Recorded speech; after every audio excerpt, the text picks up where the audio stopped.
Juan Torres. Me están pidiendo un poco más de volumen, así que tenemos que hablar un poco más alto. Sin más preámbulo, yo les dejo con nuestro moderador Juan Torres, que iniciará este webinar. Bienvenidos a todos, muchas gracias por participar. Miguel está conectado. Muy bien. Entonces, buenas tardes. Gracias a todos, antes que nada, por venir. Y el día de hoy nos acompaña Miguel Altieri. Es difícil presentar a Miguel, ¿no? Miguel tiene la virtud de venir de dos fuentes. Es muy conocido y quizás doy algunos detalles, porque es uno de los precursores, una de las personas que más ha impulsado el tema de la agricultura ecológica en América Latina y tiene una presencia también mundial. Miguel decía tiene la virtud de venir de dos áreas en especial.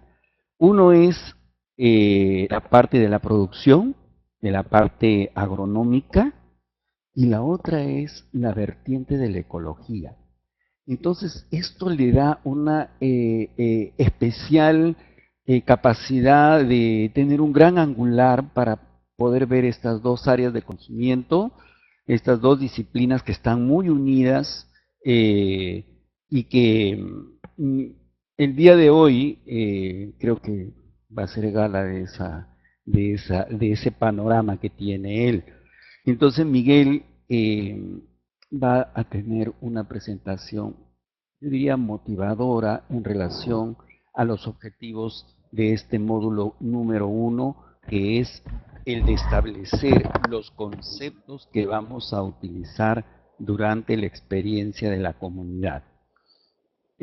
Las ideas grandes son estas. Uno es los conceptos que vamos a utilizar, entre comillas, oficialmente, son los establecidos por las convenciones, los convenios, los protocolos u organismos como el IPCC, que tienen una autoridad y además en el tema y que además son documentos que han suscrito nuestros países.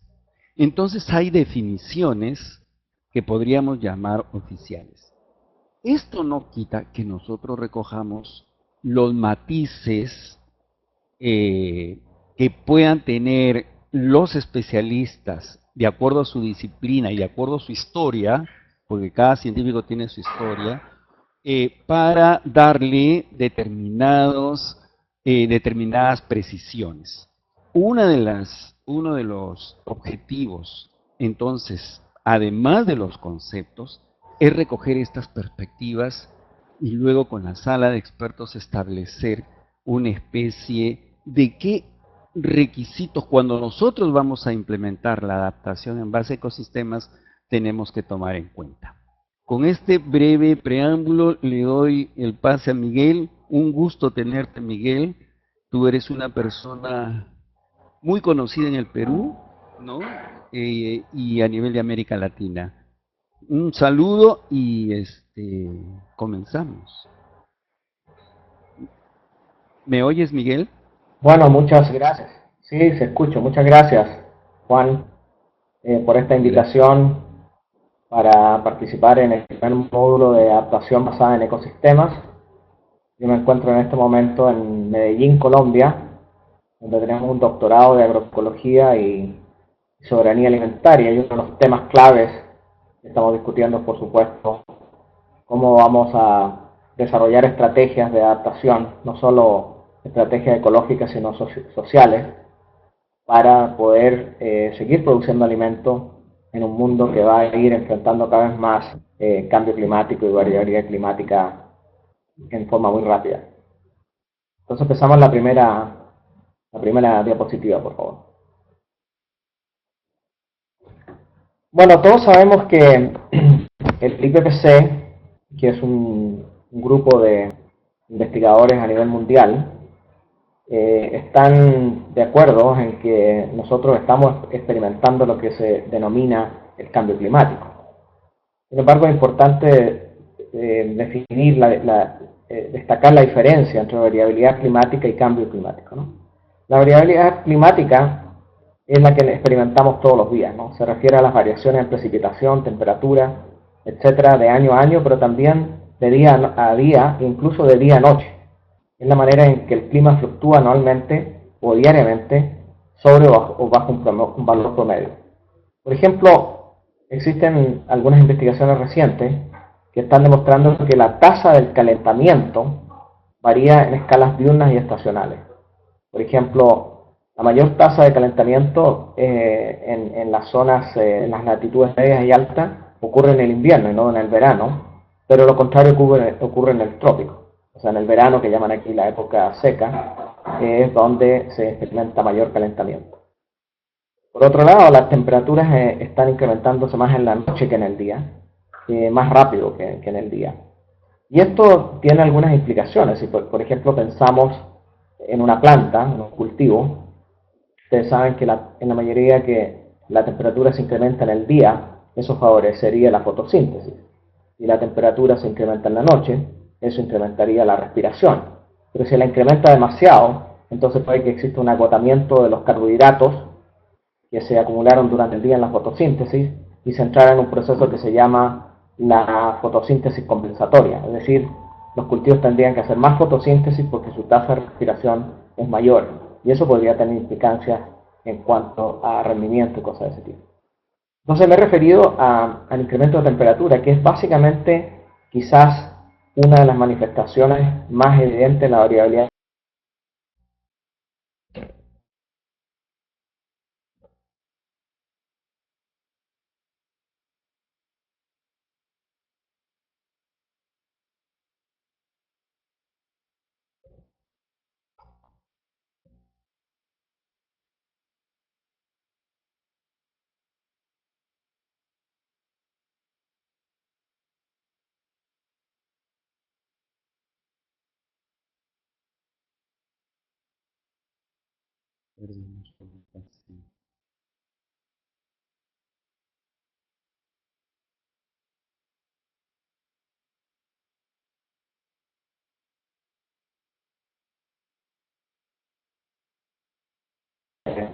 Miramos gráficos que demuestran desde 1950 la cantidad de eventos climáticos, por ejemplo, la cantidad de inundaciones, la cantidad de tormentas, etcétera, etcétera, la cantidad de sequía, vemos que se ha incrementado radicalmente en relación a los años anteriores. Por lo tanto, sí existe un incremento en la temperatura y una frecuencia más rápida de tormentas, etcétera. Entonces, el cambio climático se ha acentuado debido a modificaciones humanas sobre la atmósfera, eso es indiscutible, aunque ha ocurrido en el pasado, pero la preocupación actual no es tanto si está ocurriendo o no el cambio climático, sino lo que el IPCC y otros científicos manifiestan es cuán rápido se está produciendo este cambio, es más rápido de lo predecible, y eso es lo preocupante, ¿no? Y este es un tema que hay algunos, sin embargo, que niegan que exista este proceso. Existen lo que se dice en inglés los denials, los que niegan el cambio climático, justamente porque son hasta cierto punto los que provocan esto, ¿no? El cambio climático se podría considerar como un indicador de la falta de sustentabilidad en los modelos dominantes de desarrollo. Pero aquí vale hacer un paréntesis y preguntándoles, ¿qué modelo dominante de desarrollo? O sea, el modelo dominante de desarrollo, el modelo económico global que existe es el capitalismo, ¿cierto? Y justamente, si nosotros miramos a nivel de países las tasas de emisión de gases de invernadero, principalmente CO2, nos damos cuenta que son los países que han estado impulsando este modelo de desarrollo, los que podríamos llamar los que producen el cambio climático. El resto de los países, aunque han adoptado este modelo económico, se podrían calificar como países recipientes del cambio climático. Y lo digo así porque, por ejemplo, ya se sabe que una persona promedio en Estados Unidos o en Europa produce aproximadamente unas 20 toneladas de CO2 por persona per cápita, y un campesino en Perú, en Nicaragua o en Ecuador produce 2. Y si nosotros quisiéramos, ¿cierto?, de alguna manera tratar de no evitar el cambio climático, sino atenuar sus efectos, porque ya pasamos el tipping point. O sea, nosotros ya el cambio climático es un proceso irreversible. Por lo tanto, si nosotros quisiéramos suavizar los efectos y dijéramos que el objetivo de la humanidad es llegar a que la temperatura global no suba más allá de 2 grados en vez de 4 grados, que sería catastrófico, eso implicaría que las personas que están emitiendo 20 toneladas tienen que bajarse a 12, y las personas que tienen 2 o 3 toneladas podrían aún producir emisiones hasta llegar a 12. Ahora, alguna gente diría, bueno, ¿y qué pasa con China? Bueno, China sí es un país que recientemente ha tenido una contribución en los últimos 15 años. Sin embargo, una persona en China produce 7 toneladas de CO2, 7 toneladas de CO2 por cápita por año. Lo que pasa es que son 1.300 millones de chinos y su nivel de consumo se ha elevado bastante, y por lo tanto diría yo que desde los últimos 15 años ellos están teniendo un impacto en el cambio climático. Pero lo que estamos experimentando hoy es la herencia histórica de patrones del consumo y de emisiones que fueron hechas por otros países como Estados Unidos, como Europa, que abordaron este modelo.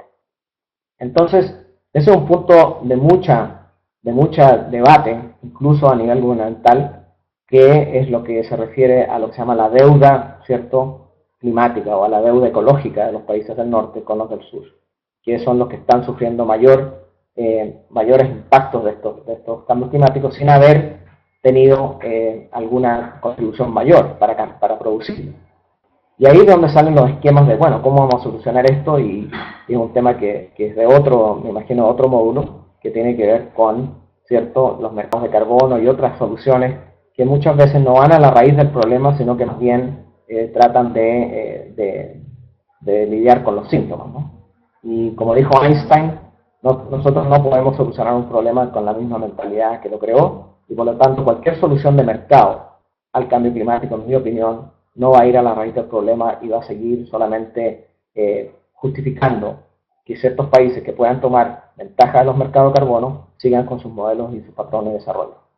Próximo. Bueno, por supuesto, si estamos enfrentando esta situación a nivel global, tenemos que buscar estrategias de adaptación. Y esta estrategia de adaptación no es solamente una adaptación ecológica, sino también una adaptación económica, social, ¿cierto? Y de manera de minimizar o aliviar los efectos o los impactos adversos que se vienen. La adaptación, sin embargo, que es a diferencia de la mitigación, porque la mitigación lo que hace es tratar de que nosotros bajemos nuestras emisiones, que es importante, pero como decía anteriormente, es mucho más importante que el norte baje sus emisiones y que nosotros en el sur trabajemos más en la adaptación. La adaptación involucra construir capacidad adaptativa para incrementar las habilidades de los individuos y sus comunidades a adaptarse a los cambios, y para implementar las decisiones de adaptación, o sea, transformar la capacidad en acción. O sea, no basta solamente con que nosotros tengamos políticas agrarias o políticas, ¿cierto?, ambientales en nuestros países, sino que cómo se van a traducir en acción. Que yo veo una distancia enorme entre políticas a nivel de gobierno, políticas institucionales, y la acción. Y esto en el área mía, por ejemplo, en agroecología, hay países ya que tienen leyes de agroecología, como el caso de Brasil o Ecuador, que tienen su constitución, cuestiones que se refieren con la soberanía alimentaria, etc. El discurso está ahí, pero la acción no está ahí. Hay una distancia, hay una brecha entre política y acción, y esto es determinante para el cambio climático, para la adaptación. Si no se traduce nuestra voluntad política, nuestras leyes, etcétera, en capacidad de acción, creo que no vamos a tener ninguna posibilidad de surgir, de salir adelante, dada la variabilidad que se viene. Entonces, la adaptabilidad es la capacidad de las comunidades de construir resiliencia, que me voy a referir después, a través de acciones colectivas. Y la transformabilidad es la capacidad de las comunidades de crear nuevos sistemas socioecológicos cuando las condiciones ambientales o políticas son críticas. Entonces, una cosa es, ¿cierto?, la adaptabilidad, ¿cierto? Y por otro lado, esa adaptabilidad tiene que ir acompañada de una transformación, de un acto revolucionario, si lo queremos llamar así, en la capacidad de crear nuevos sistemas. O sea, nosotros no podemos seguir con los mismos sistemas porque son muy vulnerables y lo que necesitamos entonces son nuevos sistemas de tipo ambiental, socioeconómico, etc. Próximo. Ahora, como este seminario se llama Adaptación basada en ecosistemas, es muy importante entender el concepto de ecosistema porque es fundamental para cuando estemos pensando en estrategias de adaptación y de resiliencia frente al cambio climático. Ahí ustedes tienen un texto, pero básicamente lo que quisiera es decir que existen 4 procesos fundamentales o características fundamentales de los ecosistemas que son importantes que se reflejen tanto en nuestra agricultura como en la manera como nosotros nos vamos a organizar socialmente y productivamente a nivel mundial en esta nueva transformación que es necesaria para adaptarse al cambio climático. La primera es que la característica se llama la compensación. O sea, la biodiversidad que tienen los ecosistemas incrementan la función del agroecosistema, pues diferentes especies juegan roles diferentes y ocupan nichos diversos. O sea, hay muchas especies en el ecosistema que están interactuando y estas especies tienen diferentes funciones y hay un efecto de compensación porque si una especie falla, existe otra que la reemplaza en su función. Entonces, una característica fundamental es la compensación. La segunda es que cuando nosotros tenemos muchas especies que se combinan a nivel espacial, a nivel temporal, lo que pasa es que se complementan en la utilización de los recursos. Por ejemplo, en el caso de la agricultura, si ustedes, por ejemplo, siembran una leguminosa con un cereal, estos cultivos se complementan porque la leguminosa entrega nitrógeno al maíz, por ejemplo, y el maíz puede proteger a la planta porque le da a la otra planta, a la leguminosa, porque le da, por ejemplo, hábitat para insectos benéficos que atacan las plagas del frijol o le modifica el microclima. La tercera característica del ecosistema es la redundancia. O sea, como los ecosistemas son tan diversos, hay mucho más especies que funcionan. Por lo tanto, existe redundancia. ¿Qué significa eso? Que la redundancia es que aquellas especies que nosotros que no creemos que son especiales o que juegan un rol importante en el ecosistema, lo son cuando ocurre un cambio ambiental. Entonces, cuando hay cambios ambientales, la redundancia construida por varias especies permite que el ecosistema continúe funcionando. Y eso es fundamental. La redundancia es una característica que tenemos que tener dentro de los sistemas productivos que vamos a idear. Y el último concepto es la resiliencia, que es que los agroecosistemas diversos retienen su estructura organizacional y su productividad tras una perturbación. Es decir, un ecosistema es resiliente si es capaz de resistir o recuperarse de una perturbación, sequía, huracán, y así continuar produciendo alimentos, por ejemplo. Entonces es muy importante que esta característica de la resiliencia, que es una característica de los ecosistemas ligada al alma, que siga adelante. Bien. Por favor, atiendan que... Entonces, mientras más biodiversos los ecosistemas, estos tienden a ser más resilientes. Ese sería uno de los principales mensajes cuando estudiamos los ecosistemas. ¿Y cómo se define entonces la resiliencia? Como la propensidad de un ecosistema de retener su estructura organizacional y su productividad tras una perturbación. Es decir, la resiliencia tiene dos dimensiones. Una, la resistencia al shock, o sea, a los eventos extremos, y otro es la capacidad de recuperación que tiene el sistema. Y un ecosistema de resiliencia, si es capaz de seguir prestando servicios ecológicos, ¿cierto? A pesar de que haya habido un gran evento como una sequía, una tormenta severa, ese tipo de cosas. Próximo. Bien, entonces, volviendo al tema de la adaptación, es muy importante entender que la adaptación se tiene que transformar en resiliencia, es decir, el objetivo de la adaptación es que el sistema que nosotros construyamos sea un sistema resiliente, ¿cierto? Pero eso depende del contexto sociocultural, porque la resiliencia, ¿cierto? Depende tanto de factores sociales como culturales como ecológicos. Por ejemplo, ¿cuál es el nivel de organización que tiene una comunidad? ¿Cuáles son los sistemas de gobernanza? ¿Qué nivel de conocimiento tradicional existe en esas comunidades que ha tenido experiencia con variaciones climáticas a través de los siglos, ¿no? Entonces el contexto sociocultural nutre al ecosistema y por lo tanto mientras mayor sea esa capacidad de organización, mayor ese conocimiento, etcétera, mayor será la capacidad de reaccionar, ¿cierto? Y de adaptarse a los cambios de los grupos humanos que los manejan.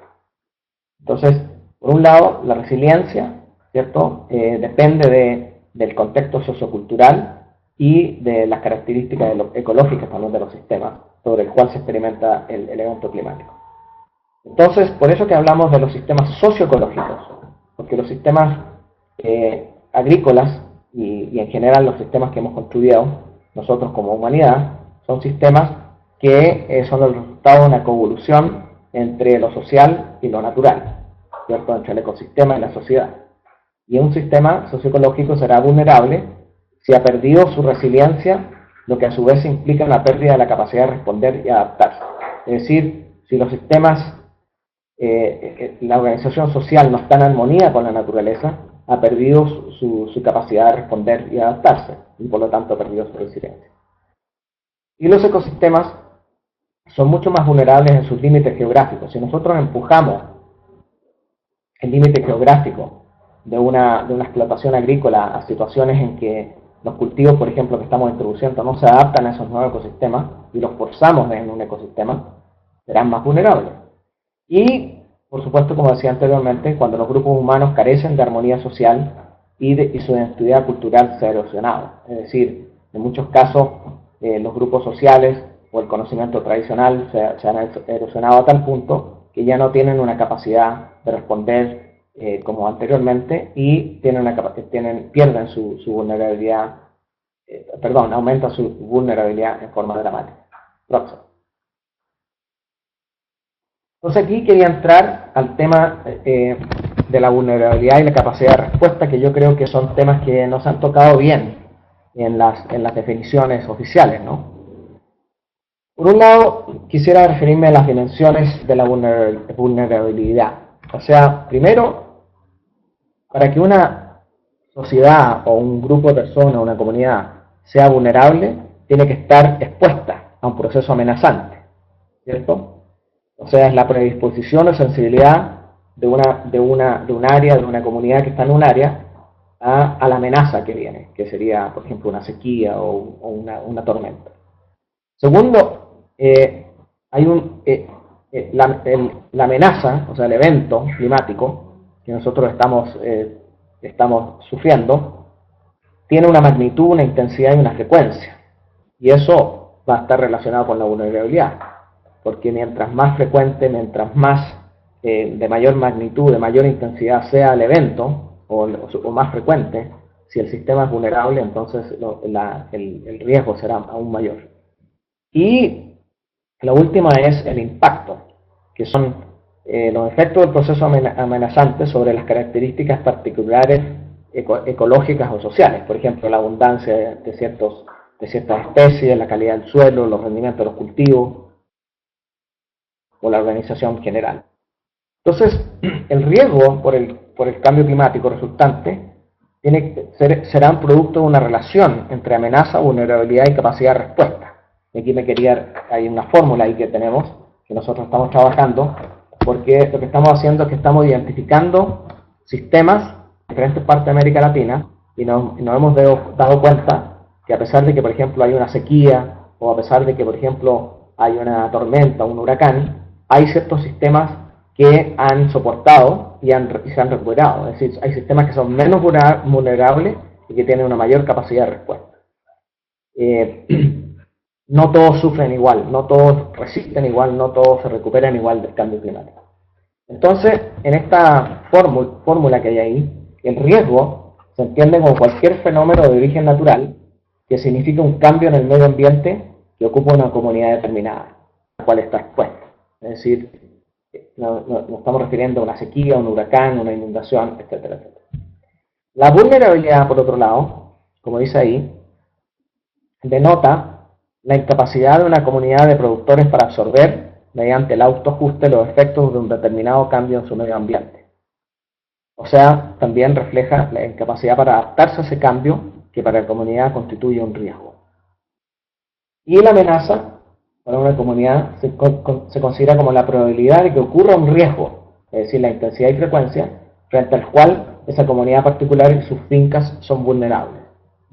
Entonces, en resumen, el que un evento o fenómeno se considere o no riesgo dependerá de que el lugar en donde se manifieste esté ocupado o no por una comunidad vulnerable al mismo. El que se considere o no amenaza dependerá del grado de probabilidad de que ocurra en esa comunidad el evento, y el que se convierta o no en desastre dependerá de la magnitud real con que efectivamente se manifiesta el fenómeno y del nivel de vulnerabilidad de la comunidad. ¿Cierto?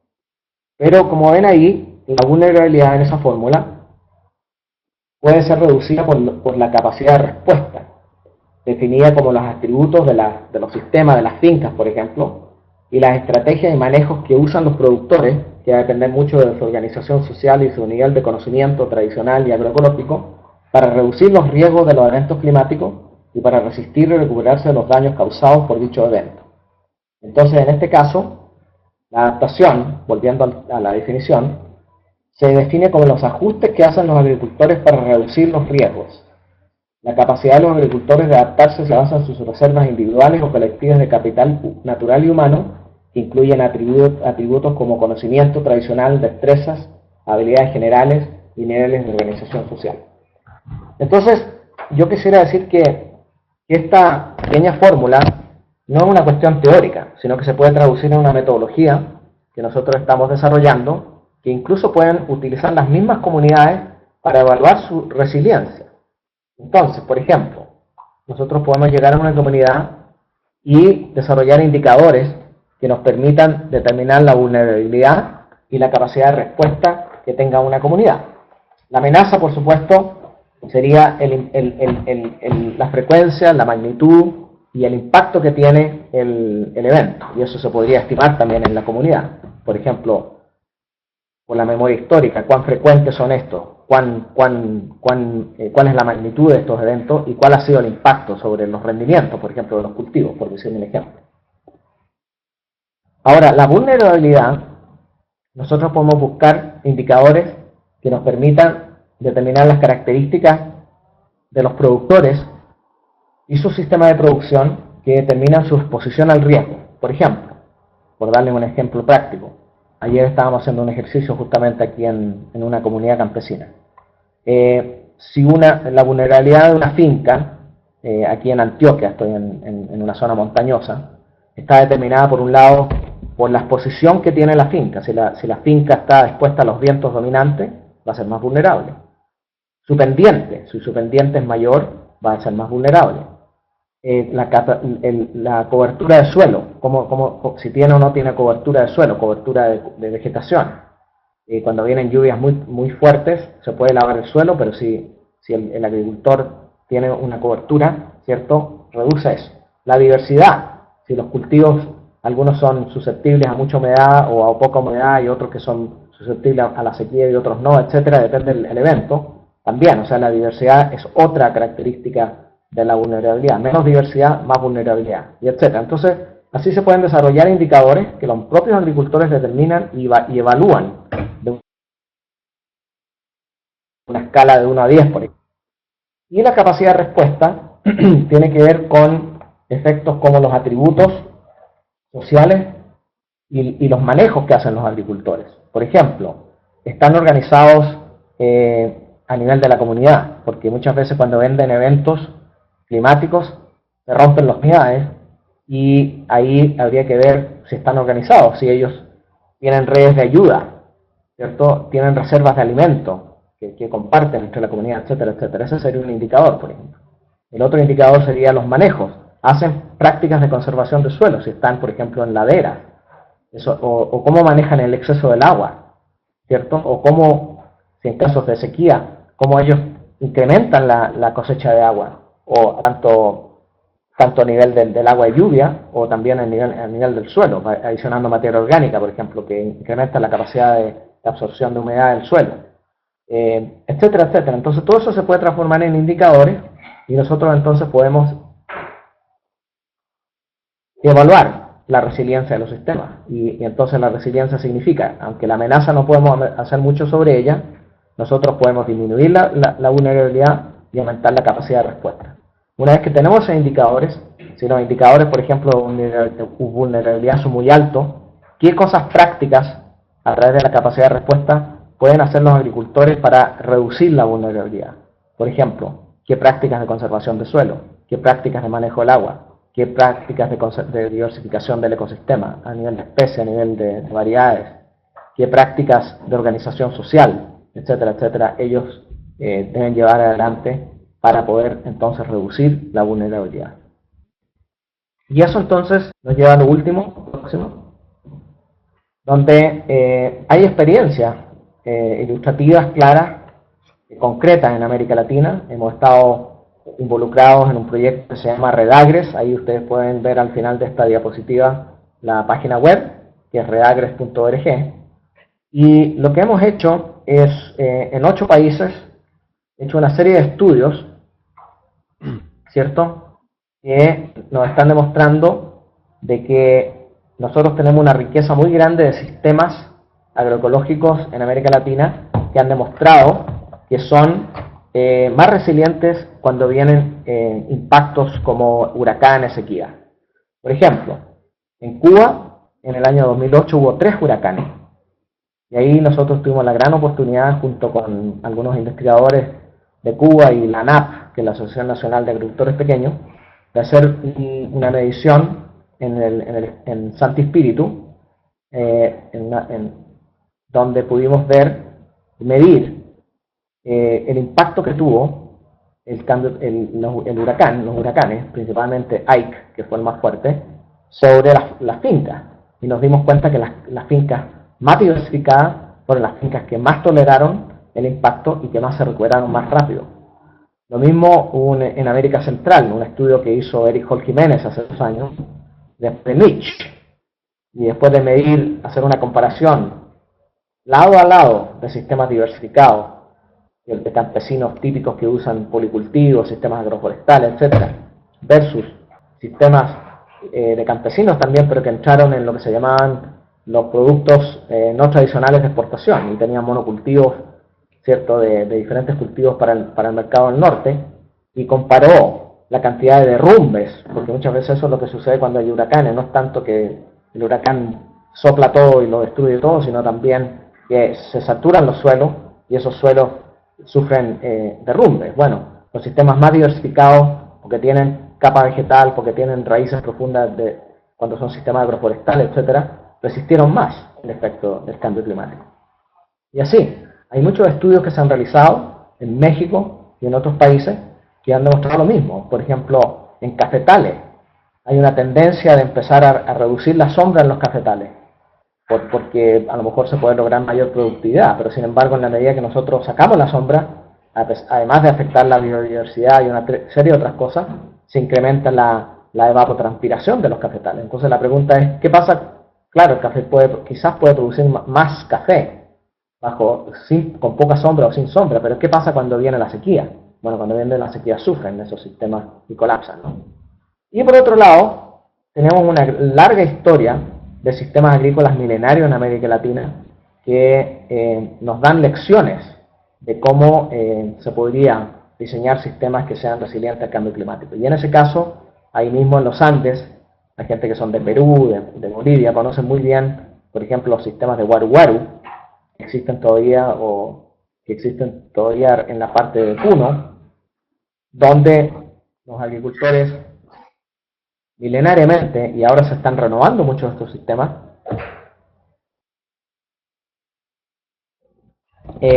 fueron capaces de sumar las variaciones climáticas, especialmente las heladas, porque estos sistemas, que son como sistemas agrícolas acuáticos, ¿cierto?, permiten que el agua capture el calor durante el día, lo libera en la noche, con eso cambia el microclima en 1 o 2 grados, evitando el problema de helada.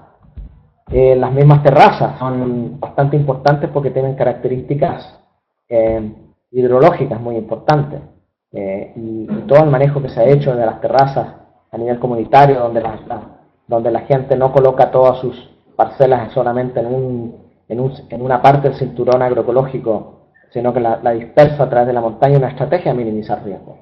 O la milpa en Mesoamérica, el maíz frijol, con toda su diversidad genética.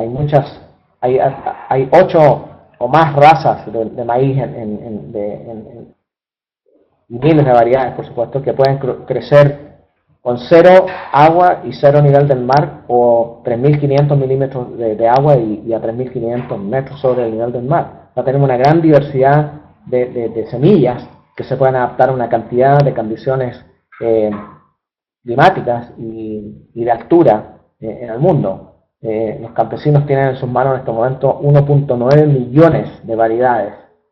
La Revolución Verde solamente contribuyó con 8.000 variedades mejoradas, pero los campesinos tienen más de 1 millón de variedades, de las cuales conocemos su potencial solamente un 25%.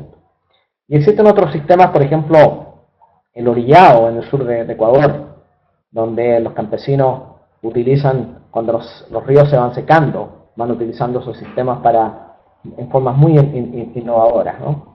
Que van permitiendo entonces adaptarse a la vida del día.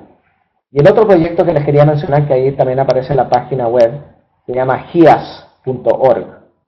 Este es un proyecto de la FAO que se llama de Sistemas Ingeniosos de Patrimonio Agrícola Mundial. Lo que se está tratando de hacer es lograr una especie de categoría UNESCO a sistemas que tienen una innovación milenaria, que nos constituyen un patrimonio agrícola mundial, y del cual nosotros podemos derivar lecciones de sustentabilidad y de resiliencia, porque estos sistemas han existido por miles de años, ¿no?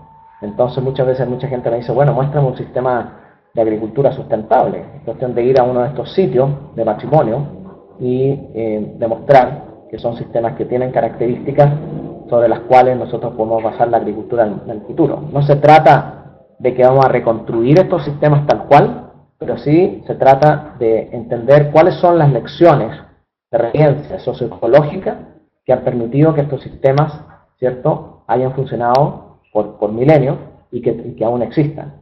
Entonces, tenemos mucho que aprender de la agricultura tradicional para derivar los principios de resiliencia que nos permitirá, ¿cierto?, diseñar los sistemas del futuro. Porque les digo que existen 1.500 millones de hectáreas de agricultura en el mundo, de la cual 80% es una agricultura industrial con una base genética muy homogénea y muy vulnerable.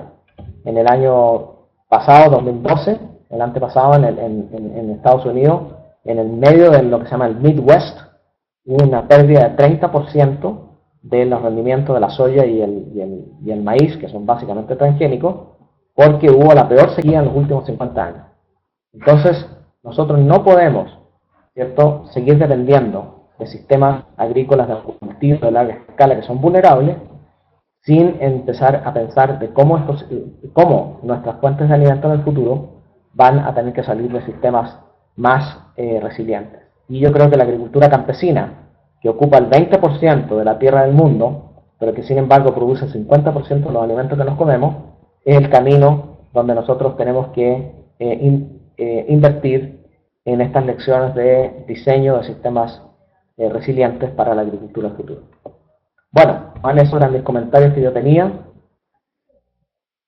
sobre el tema y espero ahora la discusión. Muchas gracias, Miguel. Excelente, bueno, eres un profesor, ¿no? Miguel Altieri, profesor de la Universidad de Columbia, Berkeley, ¿no?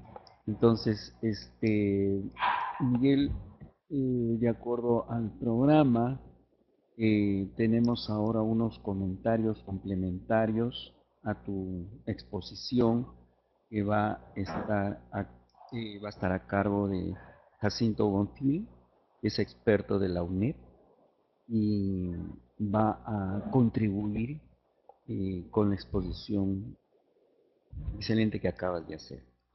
Me estás oyendo, Jacinto, ¿no? Sí, bueno, ¿sí? Buenas tardes a todos. ¿Me escuchan? Adelante, Jacinto, sí, te oímos. ¿Qué tal? Gracias. Bueno, tuvimos ahí unos problemas técnicos con la computadora, entonces estamos aquí tratando de resolverlos.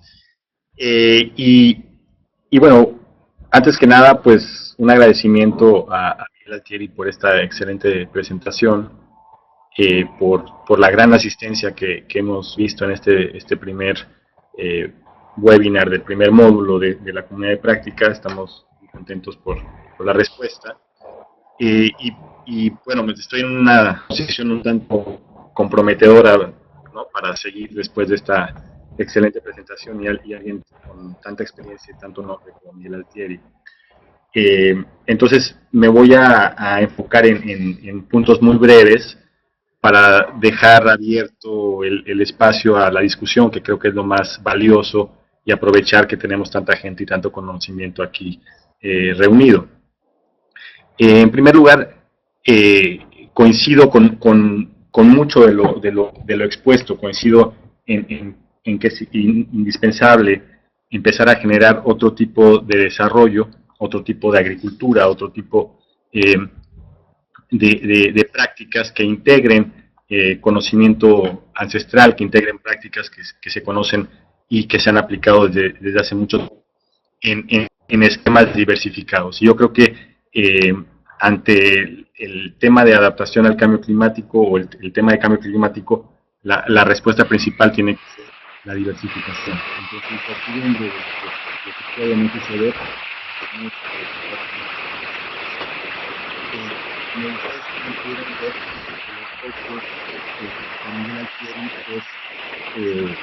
acerca de la agroecología o los sistemas agrícolas. Pero la adaptación basada en ecosistemas puede dar en contextos muy amplios, desde el tema urbano, restauración de ecosistemas, manejo de cuencas, etcétera, en donde se puede abarcar muchos otros ámbitos. Y entonces cada quien como experto, cada quien como persona que está metida en este tema, puede aportar su conocimiento desde diferentes perspectivas.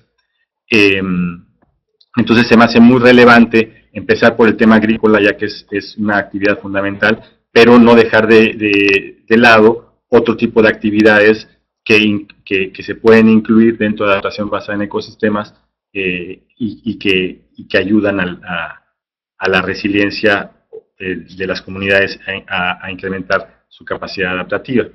Y en eso también me gustaría al menos aportar en cuanto a definiciones, pues las definiciones que nosotros utilizamos al estar metidos en el tema de cambio climático de una manera más constante, ¿no? Hay ciertas definiciones que Miguel Altieri dio que son muy particulares de lo que él ha desarrollado, los procesos, proyectos en los que ha estado involucrado, y en cambio climático usamos unas variantes un tanto distintas. Por ejemplo, tratamos de que la vulnerabilidad se defina con base hasta ahora, hasta hace poco tiempo, en 3 factores, y el IPCC ha ido cambiando un poco la definición para este nuevo reporte de evaluación, en donde la vulnerabilidad se caracteriza por 3 componentes, que es la sensibilidad, un tanto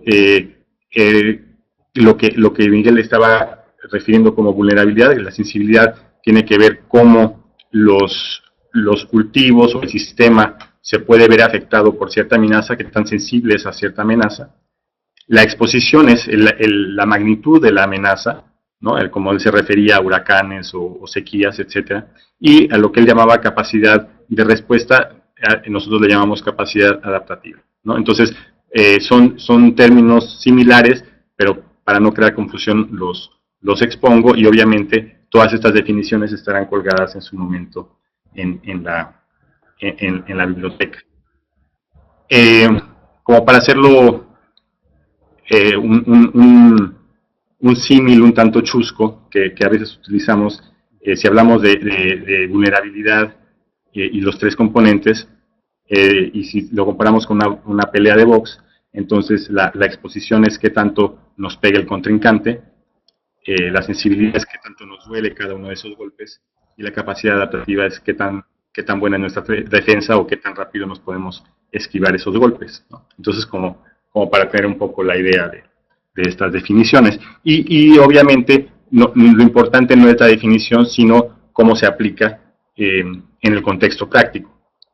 Por eso es muy interesante empezar con una exposición como la de Miguel, en donde el enfoque es práctico. Y esa es la idea de esta comunidad, en que queremos salir un poco de la teoría y empezar a ver ejemplos de cosas que están sucediendo en campo, de actividades que se están realizando, para que podamos mostrar que la adaptación basada en ecosistemas no solo es algo real, algo posible, sino también que ya se está realizando y que tenemos mucha información que compartir.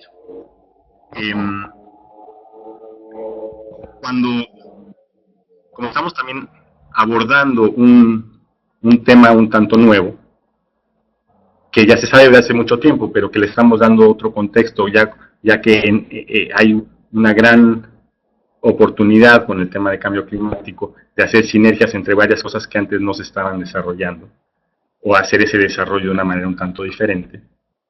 Entonces es muy bueno, es muy importante que para mí sería algo fundamental que sucediera de inicio en este módulo y a lo largo de toda esta comunidad de práctica, de que podamos establecer criterios y lineamientos muy claros y muy concretos sobre lo que es adaptación basada en ecosistemas y sobre lo que no es adaptación basada en ecosistemas. Y entonces ahí es cuando empieza esta discusión en donde yo podría decir, bueno, a ver, hablemos de estufas eficientes de leña. Si yo planteo que una estufa eficiente de leña o alguien me dice que eso es adaptación basada en ecosistemas, pues yo me pondría a pensar que eso más bien lo veo como un tema de mitigación al cambio climático.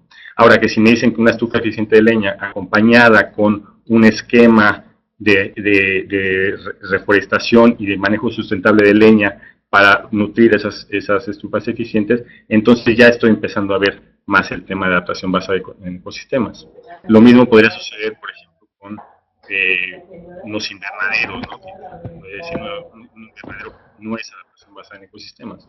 Y entonces ahora, si yo digo, bueno, un invernadero, pero con un manejo integrado de nutrientes, con un manejo de suelo adecuado, con compostaje, con reciclaje de materia orgánica, con microaspersión, con riego, utilizando adecuadamente los recursos, ¿eso sería adaptación basada en ecosistemas o no?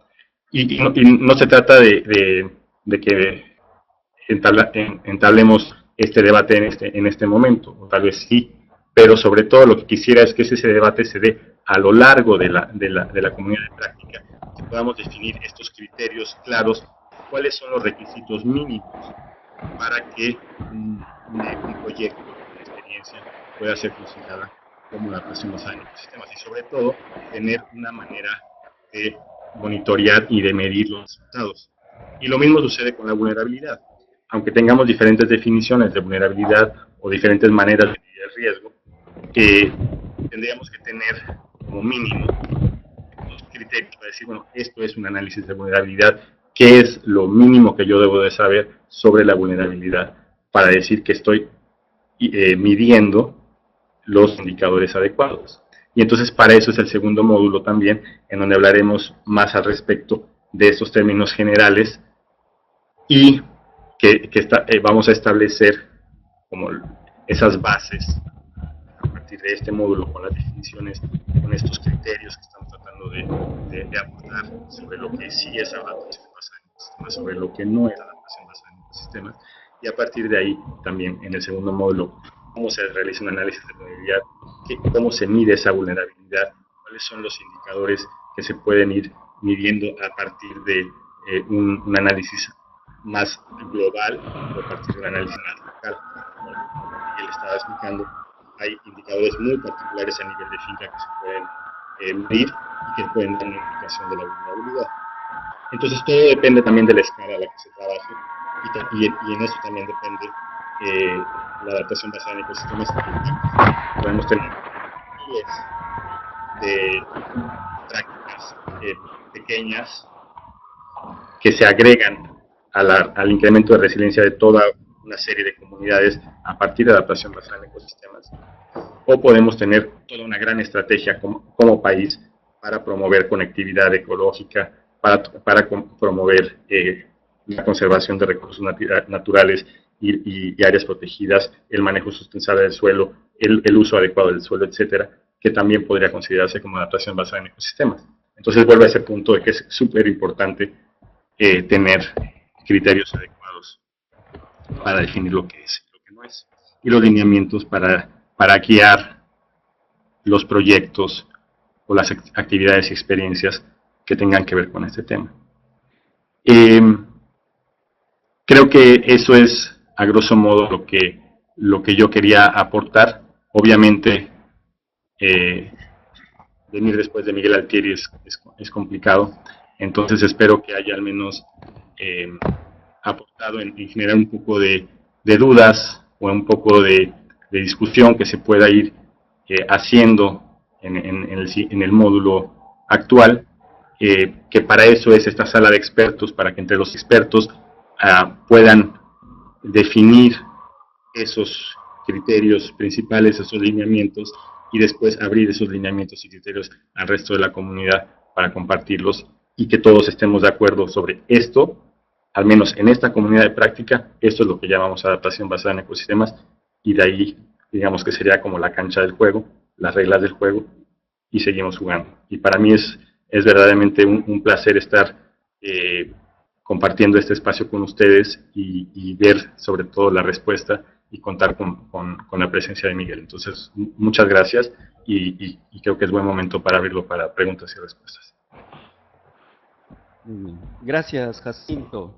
Bueno, Jacinto está en Panamá, la ciudad de Panamá, de la UNED, ¿no? Y creo que también ha contribuido, como era parte del programa, con estos comentarios complementarios para ir acotando el tema de la adaptación en base a ecosistemas.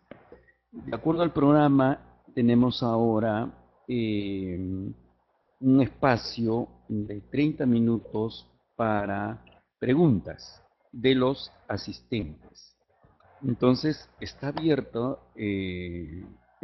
la línea para, ¿no?, vía chat, para hacer las preguntas que ustedes consideren. Muy bien, ¿quieres que las lea? Muy bien. Entonces hay unas preguntas, Grover Mamani, para Miguel. ¿Cómo podemos explicar la sensibilidad de las comunidades como parte de la vulnerabilidad? Miguel, estás viendo la pregunta en la pizarra también, ¿no? Sí, sí. Muy bien, Miguel. Bueno, primero que nada quisiera referirme un poco a la intervención de nuestro colega de la UNED anterior. De Jacinto. De Jacinto, sí. Bueno, yo creo que es muy importante tener muy claro, como él dice, qué significa adaptación basada en ecosistemas. Para que nosotros podamos hablar de adaptación basada en ecosistemas, es que la adaptación tiene que basarse en los principios ecológicos que gobiernan a los ecosistemas, ¿no? Entonces, nosotros sabemos que los ecosistemas tienen una cantidad de características que algunas de ellas las definí. Son sistemas que son diversos, que tienen diversidad. Por lo tanto, cualquier estrategia de adaptación al cambio climático tiene que estar acompañado de la diversidad. Diversidad de especies, diversidad de opciones, diversidad de actores, ya sea en los ámbitos urbanos como en los ámbitos rurales. Esa es una característica importantísima, ¿no? La otra es que tengan interdependencia. Hay una interdependencia. Los ecosistemas se caracterizan por ser interdependientes. Es decir, todos los componentes están ligados unos a otros y por lo tanto son interdependientes. Entonces, si yo tomo una acción sobre algún componente, eso va a repercutir a otros. Por lo tanto, hay que tener muy claro entonces que si yo quiero desarrollar una estrategia de adaptación, ¿cierto?, que cualquier intervención que yo haga va a tener efectos sobre otros componentes del sistema.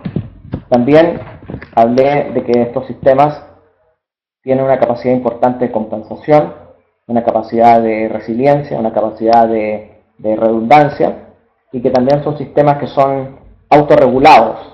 Los ecosistemas naturales nosotros no tenemos que intervenirlos porque se autorregulan justamente por la diversidad que tienen, ¿no?, por la biodiversidad. Entonces, bien, estoy muy de acuerdo en que cuando hablemos de adaptación basada en ecosistemas, es que las estrategias de adaptación se basan en los principios que gobiernan a los ecosistemas, o sea, los principios ecológicos. Lo segundo es también estoy de acuerdo en que tenemos que quedar muy claro en los criterios para definir vulnerabilidad, capacidad de respuesta, etcétera, con indicadores, pero que estos indicadores sean indicadores no académicos, sino que más bien indicadores que estén al alcance de la gente, que es un poco lo que estamos haciendo nosotros con nuestro trabajo en agroecología, y que las propias comunidades campesinas sean capaces de definir sus indicadores y aplicarlos de manera de ver si sus sistemas son vulnerables o no y qué estrategias tienen que hacer para poder mejorar la resiliencia. Y esto puede ser aplicado a nivel de zonas urbanas, a nivel de cuencas, a diferentes escalas, ¿no? Entonces yo creo que una vez que lleguemos a los criterios, no nos sigamos metiendo mucho en la teoría o en los conceptos, sino más bien cómo llevamos estos conceptos a las comunidades para que las comunidades puedan tener herramientas para tomar decisiones, para poder mejorar la resiliencia de su sistema. Bueno, la primera pregunta decía, ¿cómo podemos explicar la sensibilidad de las comunidades como parte de la vulnerabilidad? Bueno, Jacinto decía que sensibilidad es vulnerabilidad, o sea, aquí parece que hubieran dos términos que significan lo mismo, pero por supuesto una comunidad que es sensible, y para que esa comunidad sea sensible tiene que tener ciertas características sociales, ecológicas, se hace más vulnerable. Pero en realidad no sabría, sensibilidad y vulnerabilidad podrían interpretarse como lo mismo. Segunda pregunta. ¿Esa pregunta es para mí o para Jacinto, Juan? Está abierta, Miguel. ¿Qué opinan sobre la plantación de una sola variedad de forestales, pino, en jalcas y páramos en cabeceras de cuenca del norte peruano? Bueno, está la pregunta abierta, sí. Abierta. Miguel. Pero solamente siguiendo lo que decía Jacinto, ¿no? Si vamos a aplicar el concepto de adaptación en base a ecosistemas, si ustedes siembran un monocultivo, ya sea el pino, eucalipto, lo que sea, ese sistema, por supuesto que ya difiere de distancia de la adaptación en base a ecosistemas, porque la mayoría de los sistemas naturales, los ecosistemas naturales son diversos, se caracterizan por su alto nivel de biodiversidad, por lo tanto no existen casi los monocultivos en la naturaleza. Por lo tanto, yo diría que un sistema manejado de esa manera sería muy vulnerable, a pesar de que ustedes hagan prácticas de conservación de suelos y otras cosas, pero sería vulnerable desde el punto de vista al cambio climático o a plagas o a enfermedades o a lo que sea, ¿no? Entonces yo diría que no es la estrategia que deberíamos seguir, sino que más bien trabajar con sistemas más diversos. Sí, de acuerdo. Luego hay una pregunta, en dependencia del objetivo de la plantación, creo que daría una mejor respuesta a esa pregunta de una plantación de una sola especie. Esto parece una respuesta, ¿no? Más que una pregunta.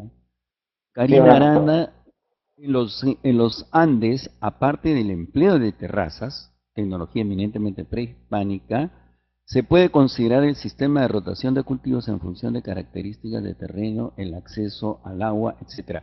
Karina, creo que es una opinión, ¿no? La siguiente, ¿no hay otra? ¿Puedes pasar Patricia, ¿qué pasa con la resiliencia y la capacidad de adaptación en ecosistemas con diversos actores con una visión diferente sobre un mismo ecosistema? Por ejemplo, en los bosques del norte amazónico, donde se conjuncionan donde hay una conjunción intercultural con visión más de mercado, campesinos, indígenas y colonias de menonitas. Esa sí es una pregunta. ¿Qué pasa con la resiliencia y la capacidad? Bueno, es una pregunta muy importante porque en muchas comunidades tampoco podemos pensar que las comunidades son homogéneas, ¿no? Hay muchos actores diferentes con diferentes intereses. Y ahí lo que tiene que suceder es que la gente tiene que arribar a un consenso, ¿no? O sea, sí, porque la estrategia de adaptación tiene que ser una estrategia de adaptación a nivel comunitario, porque no sacamos nada con un pequeño grupo de la comunidad adopte técnicas de conservación o de adaptación y los otros no, por ejemplo en una cuenca, ¿no? Entonces aquí tiene que haber un ejercicio de consenso, donde la gente tiene que arribar a un consenso de cómo actuar, aunque tengan diferentes visiones, ¿no? De otra manera, no creo que vaya a lograrse un resultado efectivo. No sé qué piensan otros, Jacinto, otros. Sí. Luego, no sé si me escuchan. Jacinto, sí, sí.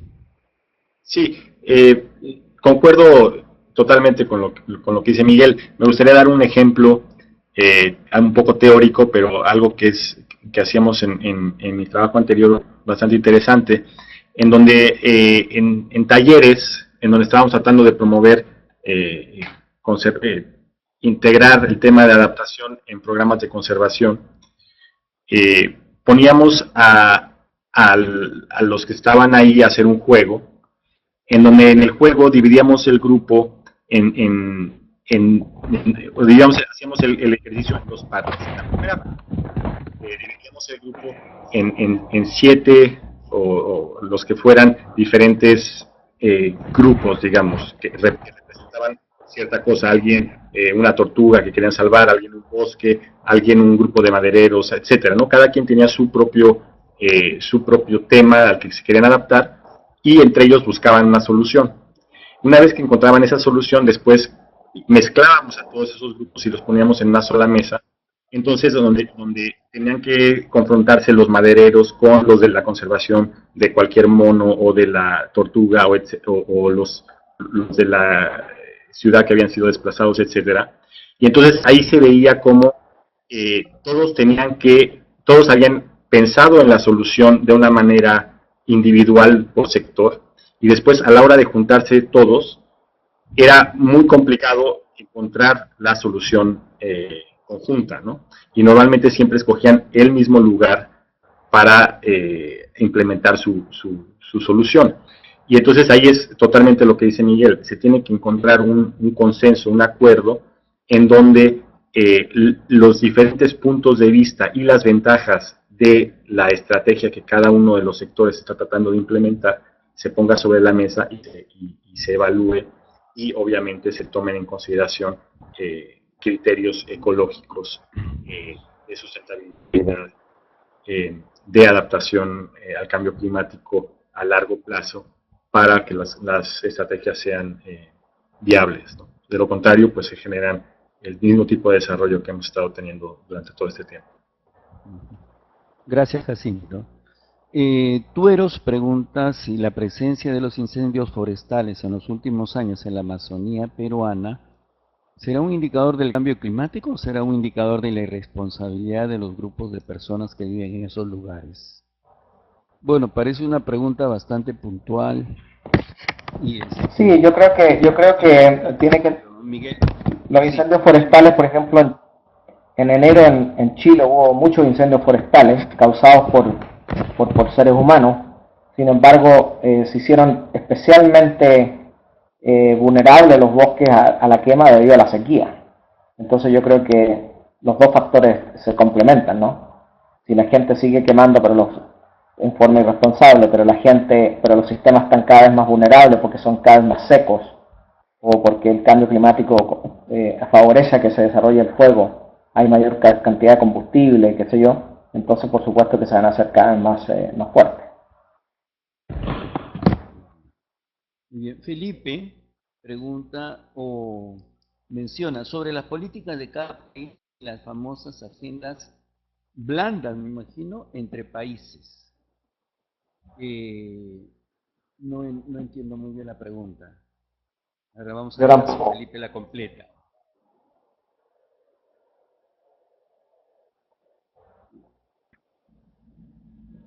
Si Miguel conoce sobre las políticas de cada país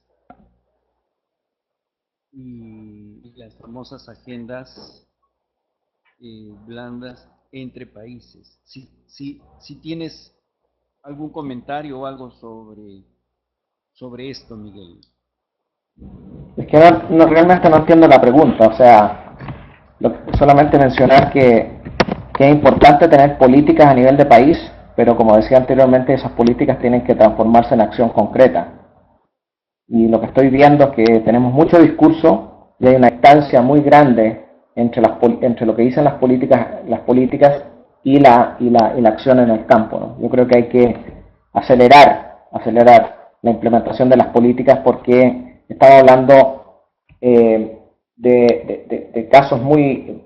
Estamos hablando de una situación de emergencia realmente. Tenemos que actuar muy rápido porque el tipping point, que se llama, o el punto de no retorno, está muy cerca en muchas situaciones, ¿no? Bueno, Felipe le agrega Ahora, lo precisa, ¿no? Se establece, sí, ¿qué hacemos con las agendas blandas que se establecen entre países como casos Bolivia, Brasil, con la construcción de las represas? ya. Bueno. Bueno, Miguel, a ver, vamos pasando la de No, Juan y vamos pensando la de Felipe. Juan dice, variables o indicadores, ¿no? En un sistema, imagino que, que deben ser monitoreadas para verificar si su resiliencia ha aumentado o disminuido. sí, claro. Una vez que nosotros desarrollamos los indicadores y los aplicamos en una comunidad o la comunidad los aplica, ellos van a llegar a unos ciertos valores y basados en esos valores van a tomar acciones, ¿cierto? Para mejorar, porque muchas veces lo que sucede cuando aplicamos los indicadores hay puntos, hay indicadores que tienen valores muy bajos, o sea, están muy débiles. Entonces lo que tenemos que hacer es que la gente aplica, una vez a esos indicadores que están bajos se toman acciones, prácticas, etcétera, ¿no?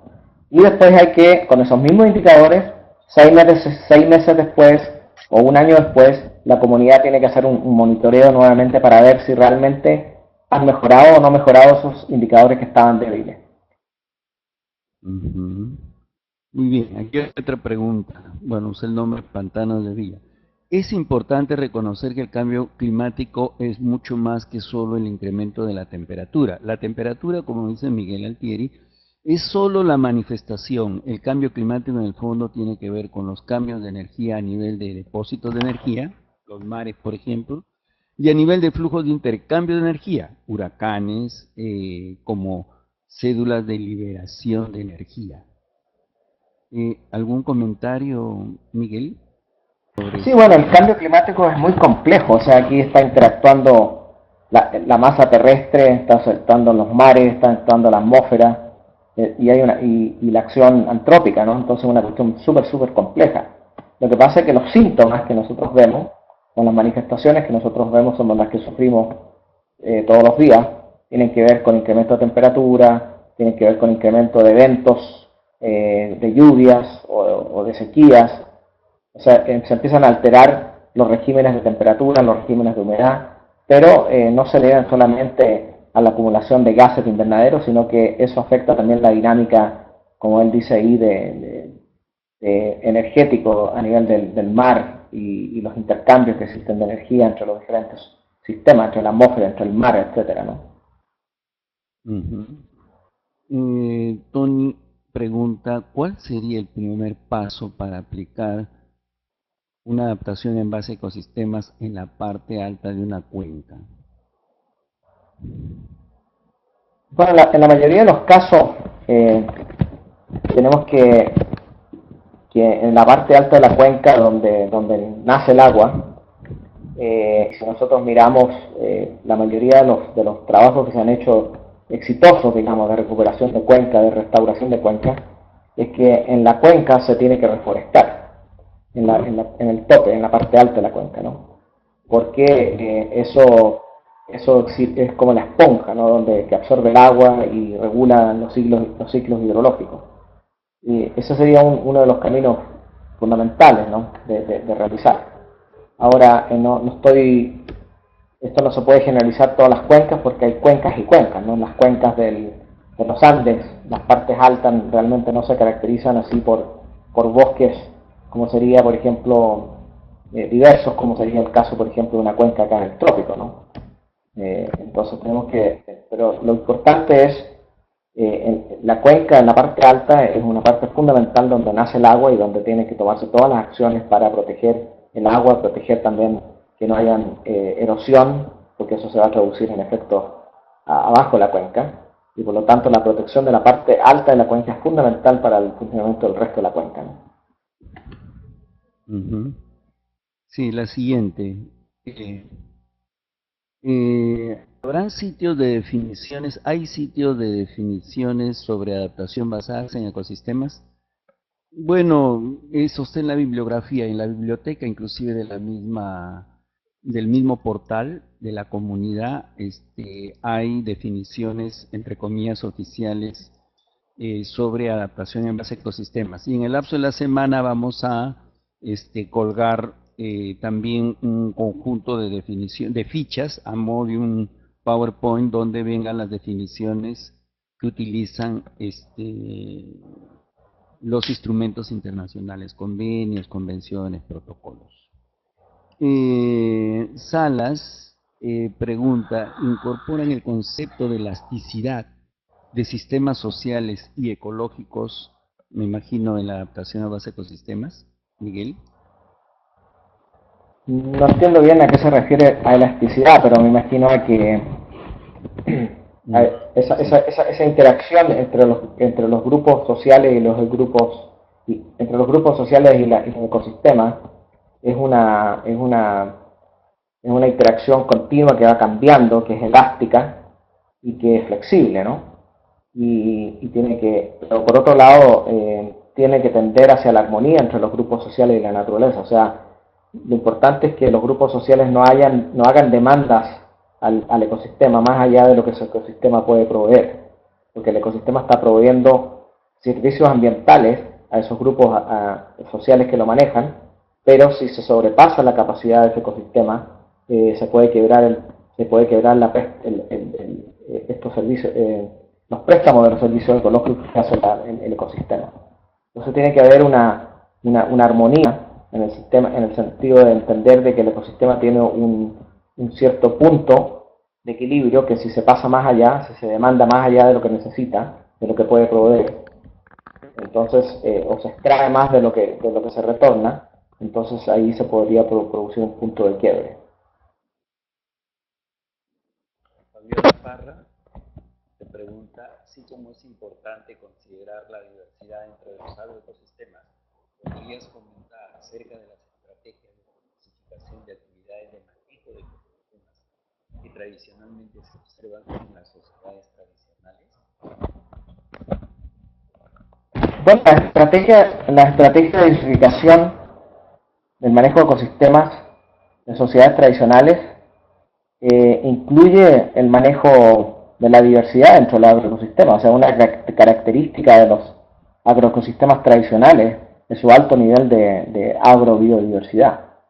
Y es de ahí donde ha nacido uno de los grandes principios de la agroecología, que es la diversificación del ecosistema.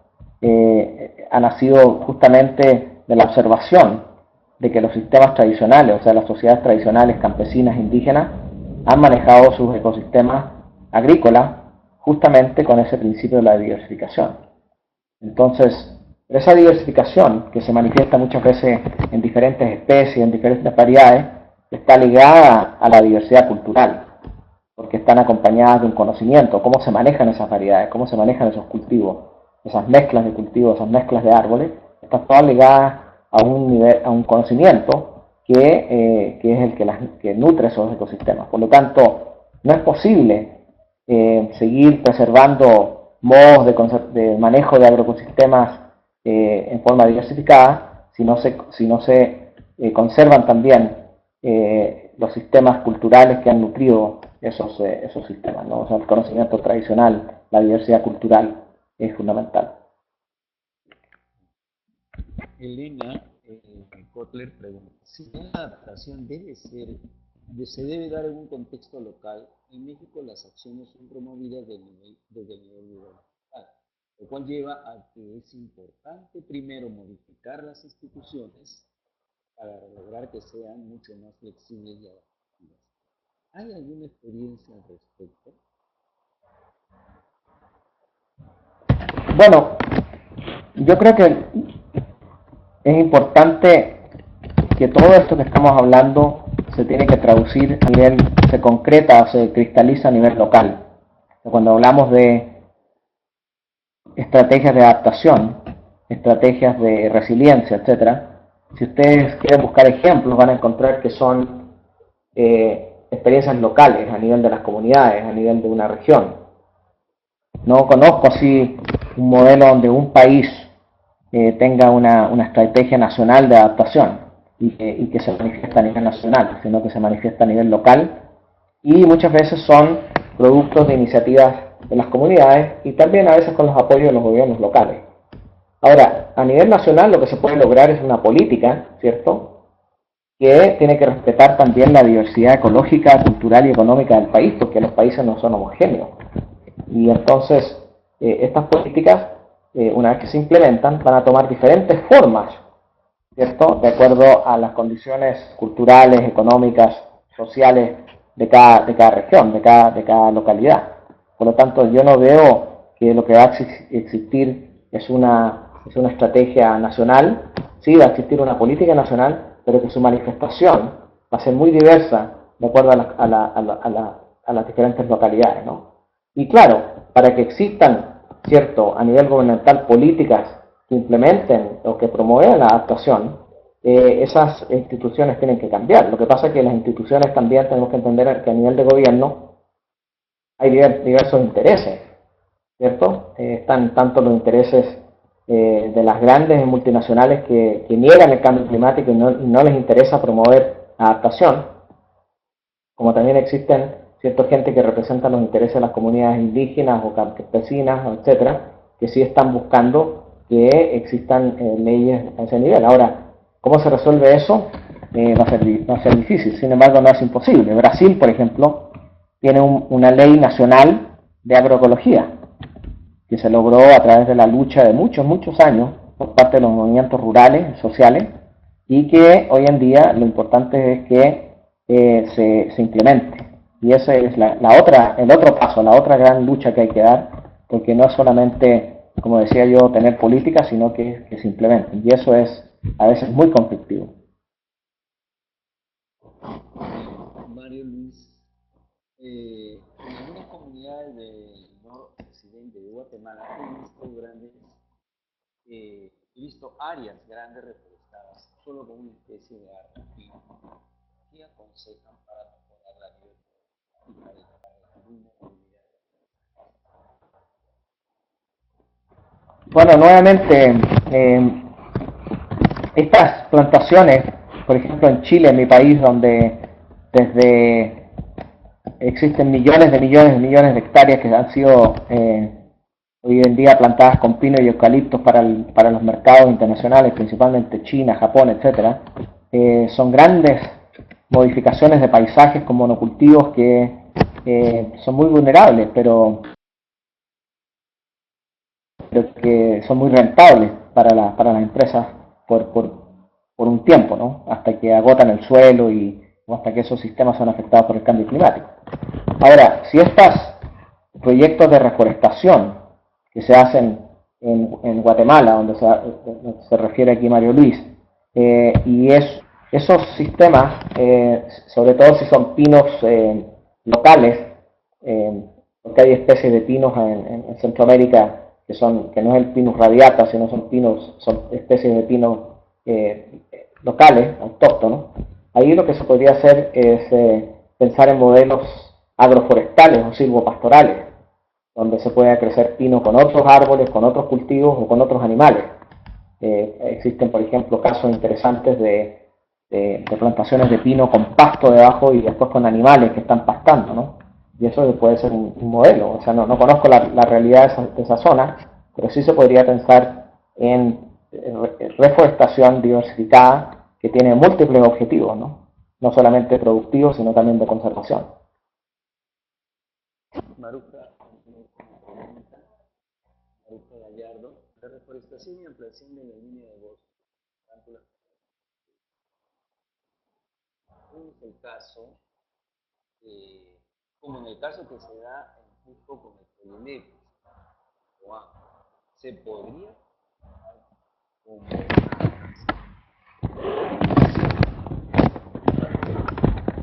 Bueno, de nuevo, o sea, depende cómo reforesten. Reforestar con plantas autóctonas o plantas que no sean exóticas no necesariamente significa que es una estrategia basada en el ecosistema. O sea, lo que se está utilizando es una especie adaptada al ecosistema. Ahora, ¿cómo se siembra cómo se hace esa reforestación? ¿Se hace en monocultivo? ¿Se hace sin prácticas de conservación de suelo? Etcétera, etcétera. Entonces, hay que mirarlo en un contexto más holístico, o sea, no solamente la especie porque es nativa, ya se quiere decir que es una estrategia de manejo basada en el ecosistema, sino el acompañamiento del manejo, del diseño de esa plantación, tiene que basarse en los principios ecológicos.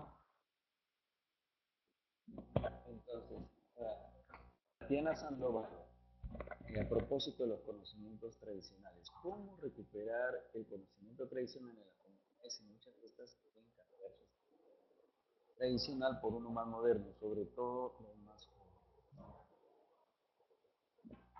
Bueno, esta es una situación que se está sufriendo a nivel de América Latina, donde hay una gran migración de los jóvenes del campo a las ciudades, y al perderse esa continuidad generacional, se pierde también el conocimiento tradicional.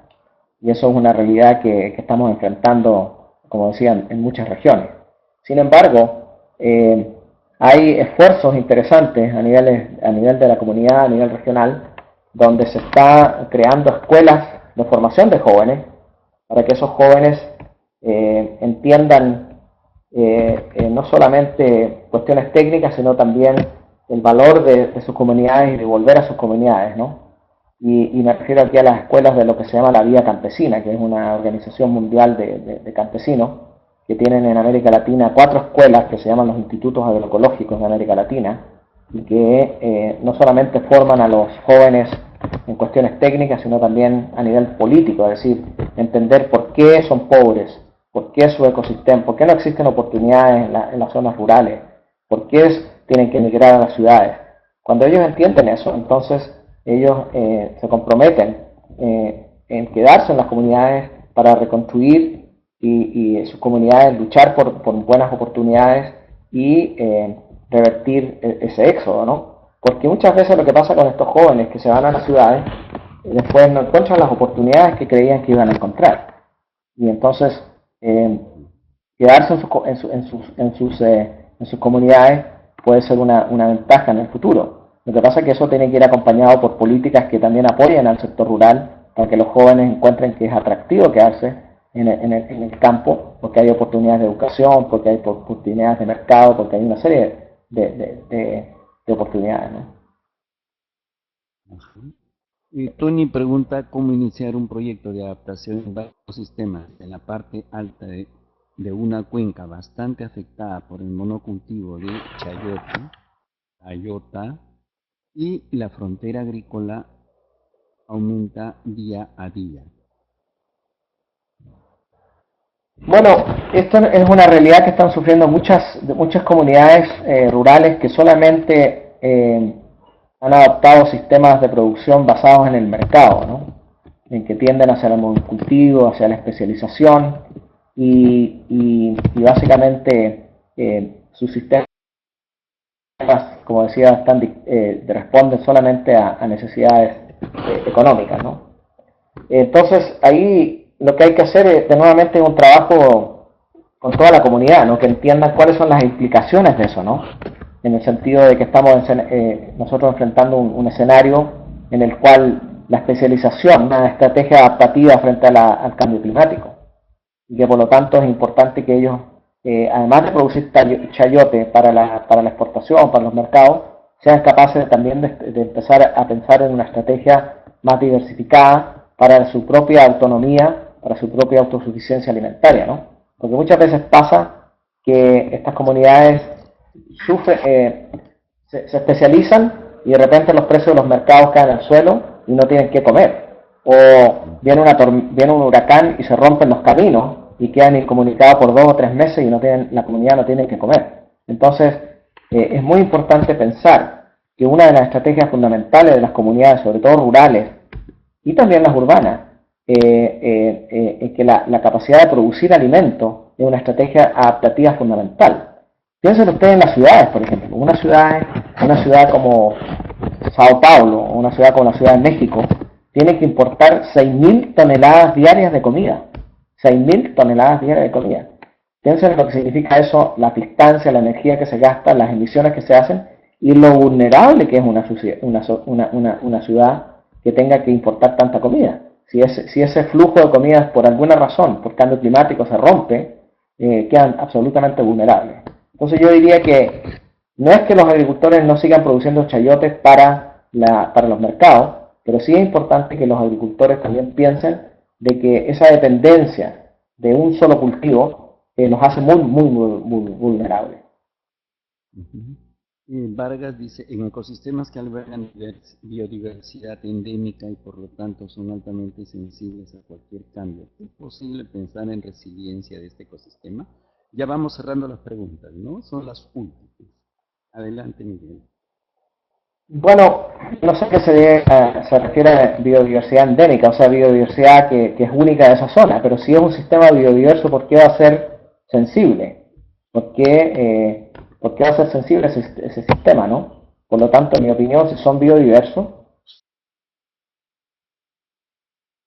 son resilientes. Lo que pasa es que a veces se rompe esa resiliencia porque han sido intervenidos. Yo no conozco la situación del ecosistema que está hablando acá el señor Vargas, pero si son sistemas biodiversos, aunque sea biodiversidad endémica o no, esos sistemas debieran ser resilientes. José dice, buenas tardes, ¿es un mito o es una consecuencia objetiva sobre vulnerabilidad de las zonas altoandinas de Sudamérica?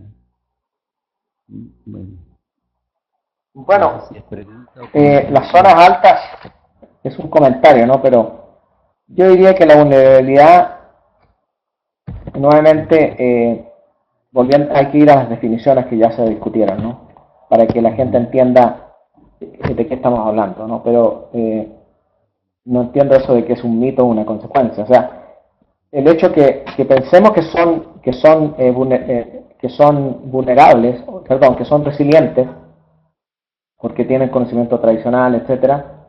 A lo mejor hay gente que piensa que es un mito porque eso ya cambió. Claro, si se rompió la tradición cultural del manejo de esos ecosistemas, esos sistemas son vulnerables, entonces, en las zonas altoandinas, pero no todas lo son. Pero no entiendo bien la pregunta. Iván pregunta, ¿se cuentan con metodologías para la construcción de indicadores que estimen el riesgo según la fórmula? Sí, justamente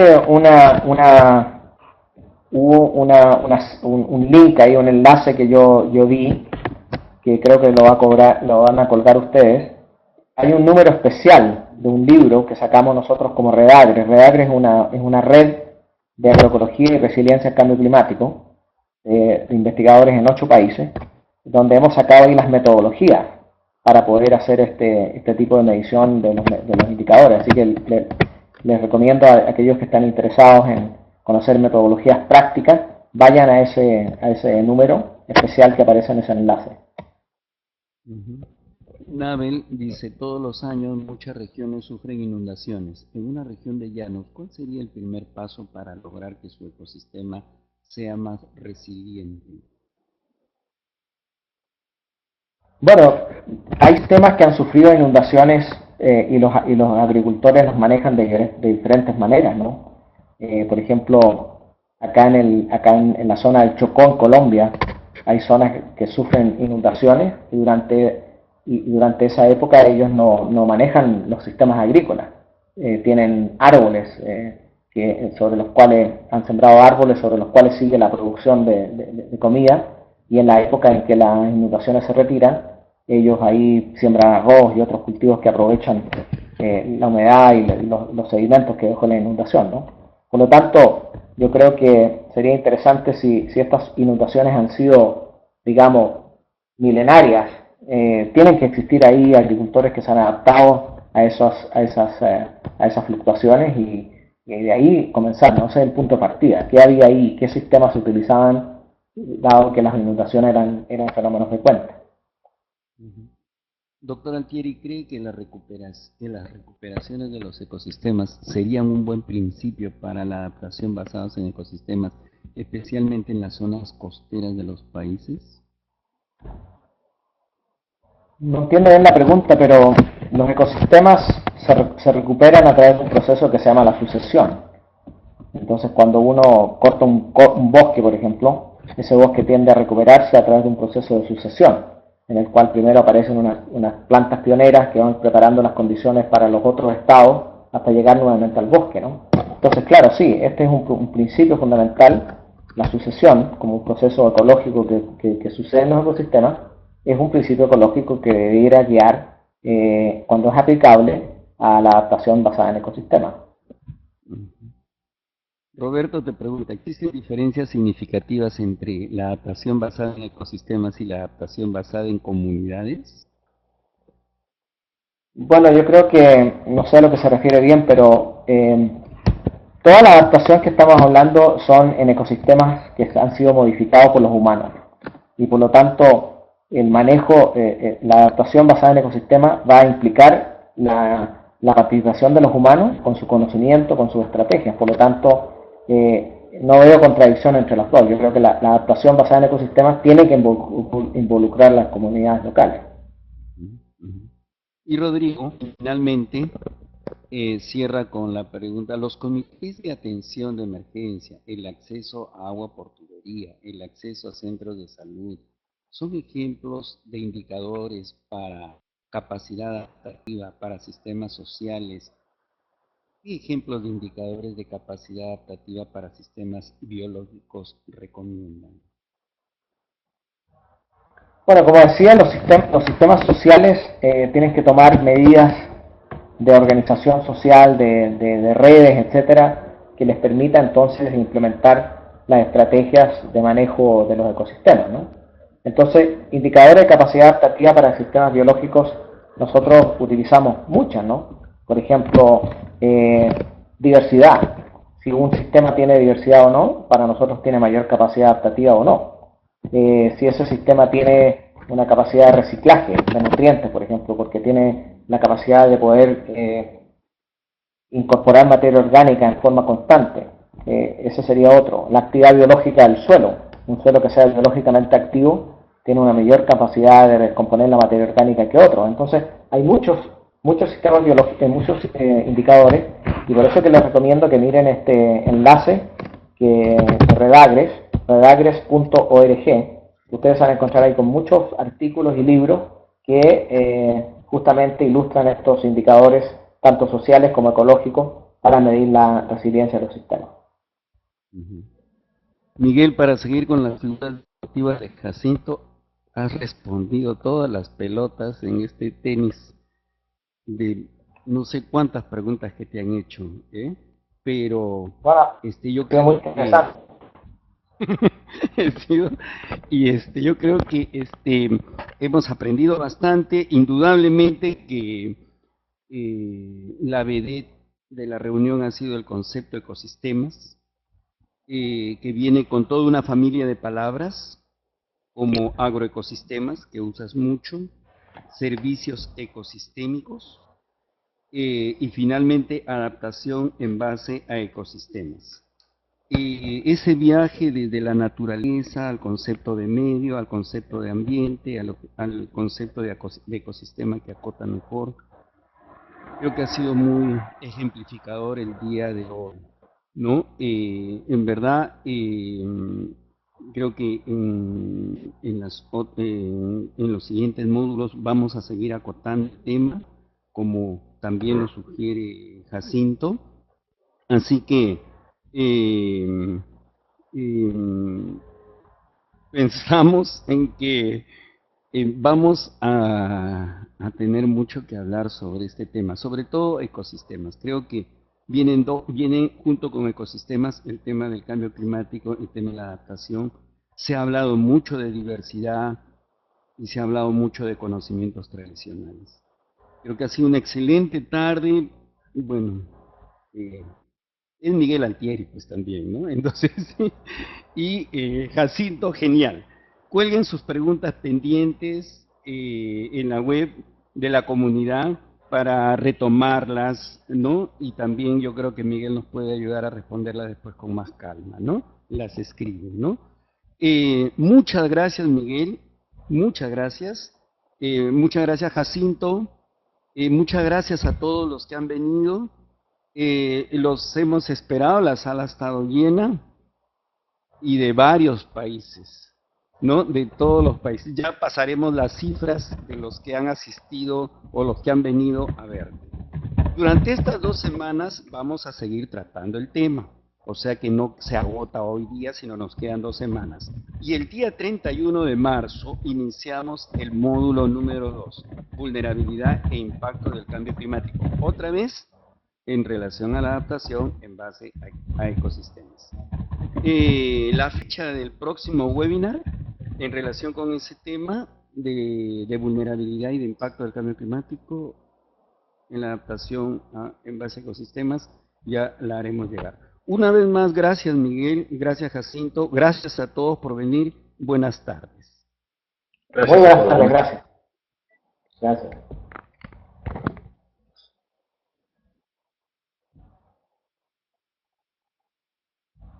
¿Aló?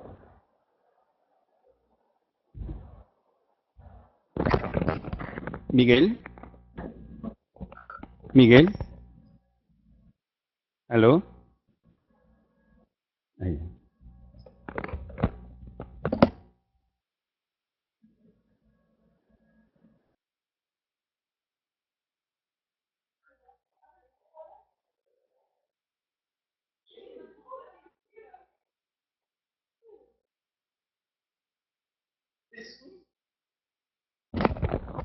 ¿Aló?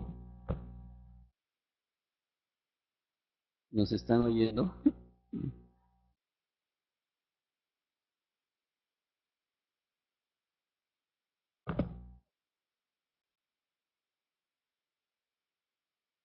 Mm.